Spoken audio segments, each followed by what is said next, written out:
One, my name is Akankasa Regan, and we are here.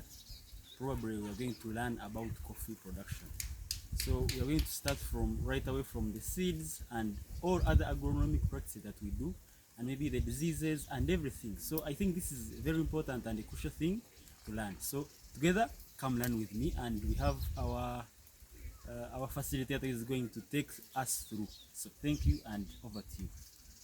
So thank you, Mr. Regan Akamkwasa.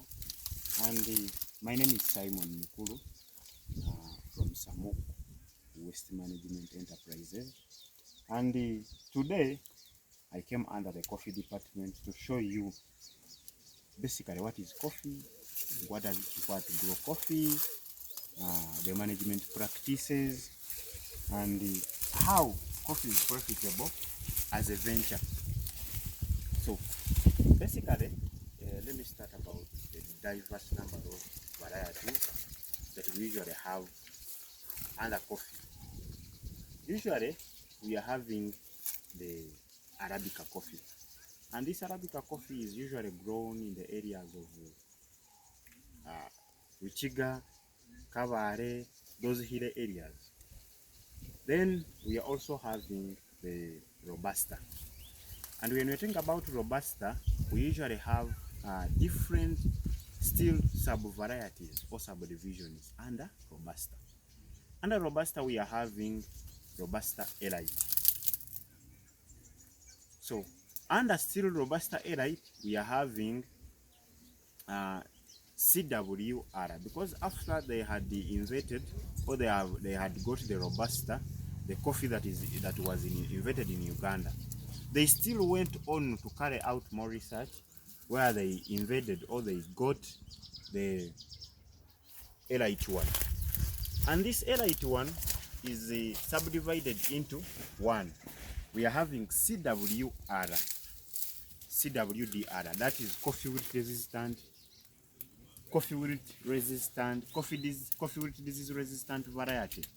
And this coffee wilt disease resistant variety is where we are having the alphabetical orders, A up to F, if not E.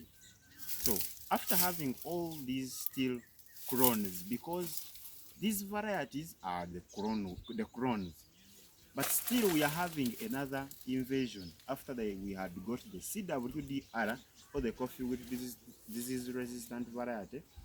They also improved it, but they improved it under a place known as Chituza. It's where we came up with another variety called Chituza Robusta. Chituza is just the name of a place where they invented this.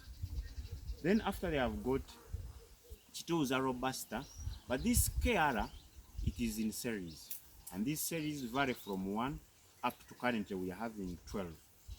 So having those series, it's where, because of different modifications and improving on different research, they bring a series after another. So currently we are on series number 12. But when you compare this series number 12 and other series, what is more improved are the different, maybe the resistance, the genetic makeup is improved in the continuous research that is being made. That is all about the coffee seedlings that are appropriate to be planted. And when I think about the Chituza Robusta, this Chituza Robusta, what is the advantages of KR and CWDR? KR, these are clones. These are clones or corono. In Uganda, tujita corona. In Runyangore, no corona. Ningashin cutting. So after getting all these clones, the advantage of this KR is because, one, they are more resistant to disease. Because they were invented from CWDR, so they are resistant to coffee wilt. Two, they grow shorter. When you try to observe this one, now like this one, it is 1 year and 8 months. But when you try to observe it very well, it is not as the other usual Elite that was first invented, because the first Elite used to be longer and used to be to give people some good hard task for them to harvest and many more. But this one, at least, it is a little bit short. Then two, we found out that this Chituza robusta, it is more yielding compared to other varieties. When you compare this Chituza robusta in terms of yield production, you find out that if the other normal era, it used to give us roughly 21 kgs per tree.